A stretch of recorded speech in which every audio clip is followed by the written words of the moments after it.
Pjazza Tritoni qed toffri xena spettakolari lil kull min iżur il-Belt Valletta. Madankollu din ix-xena stajna maħniex qegħdin ingawduha, hekk kif il-gvern ta' Lorenz Gonzi u Austin Gatt kellu l-pjan li l-funtana ta' Tritoni titneħħa sabiex l-istess pjazza jkun hemm fost oħrajn parkeġġ riservat għal membri parlamentari.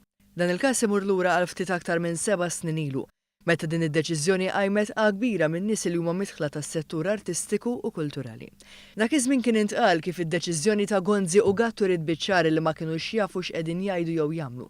Dwar funtana li apparti l-iskultura kienet fi stat fraġli u b'sistema sħiħa taħt l-art. Kellu jkun intervent faqtu tal-Partit Laburista dak iż-żmien bil-kelliem għall-ippjanar Rodrigue Galdes, illi wassal sabiex l-awtorità tal-ippjanar dak iż-żmien il-MEPA skedat lil funtana ta' Tritoni għall-ogħla livell ta' protezzjoni.